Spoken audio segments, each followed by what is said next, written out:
So guys, magandang hapon. Hindi dapat ako magbibideo eh. Picture lang dapat. So dahil dito guys, napabideo tayo. Napakaangas.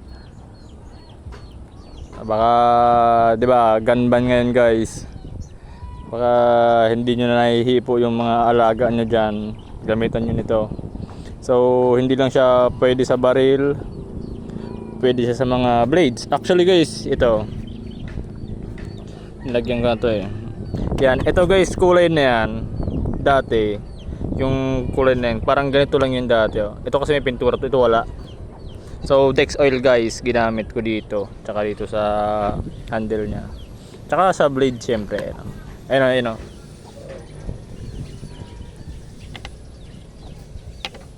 Nanunuot siya guys, ayun o. Mas maganda siya kaysa sa petroleum jelly guys, kasi yung petroleum jelly masyadong kumbaga masyadong makapal, ito manipis lang. Nanunuot guys, pati mga yan, mga yung kanal nya talagang tinatablan. Yan, punasan ko yan, okay na naman yan. So dito yan, ginamitan ko rin to ng Dex oil. Ayun o, nagpareha sila. Ito, walang pintura yan. Ito meron, yung scabbard nya. Ayun. So, kaya tayo napabideo guys, para sa mga nagtatanong kung anong oil ang gamit ko. So, hindi ko na guys i-recommend yung petroleum jelly guys. Meron na tayong na-discover na Dex oil, gun oil. So, i-comment ko na lang sa video na to yung Shopee nila. So order na lang kayo, malay mo matuwa sa mga umorder yung may-ari ng Dex oil na to. Magpa-raffle ng blades, di ba? Magpa-free raffle sa mga nakabili sa kanya or maka-order. Pabor din sa akin yun.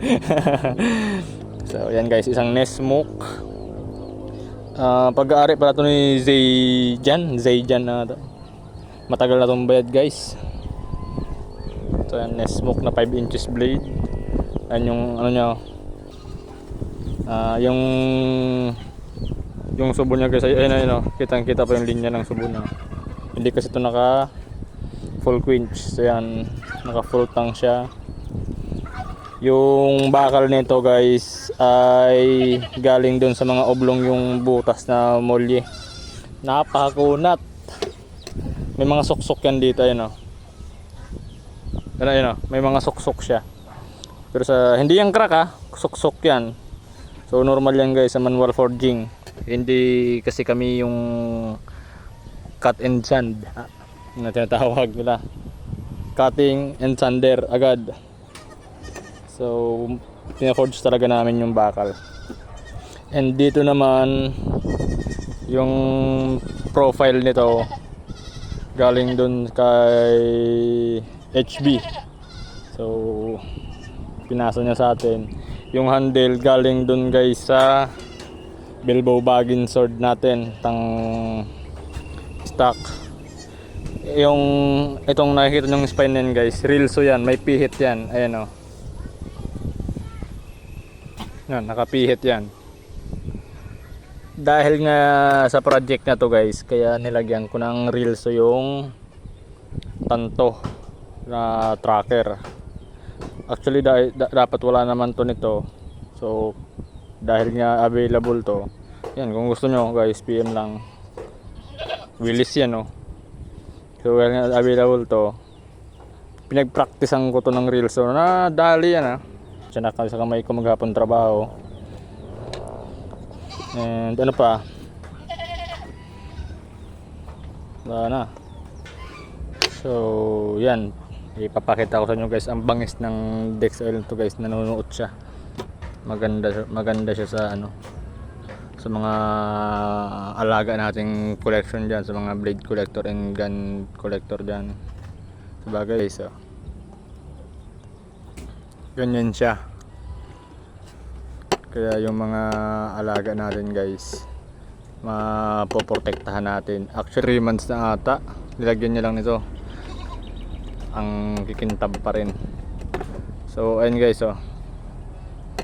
Hindi siya makapal na katulad ng petroleum jelly, hindi rin siya manipis na katulad ng ibang oil. So nasa sa inyo kung bibili kayo or hindi, pero yan, may recommend ko to guys. Maganda siyang gamitin kahit sa kahoy. Ano, yung Marabical guys, lalagyan natin.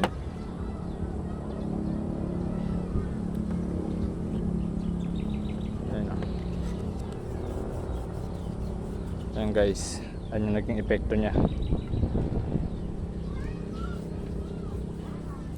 Yan o, ganoon siya kalupit guys pag nilalagay sa mga kaluban na walang pintura.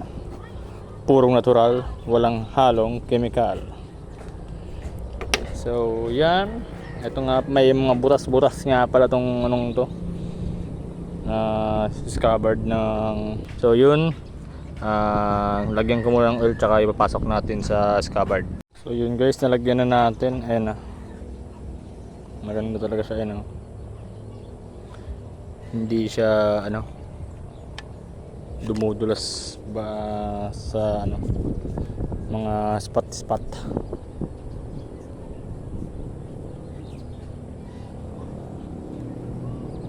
Nesmo 5 inches blade sa handle, hindi ko na nasukat. Ito meron na rin tong oil. Ayan o,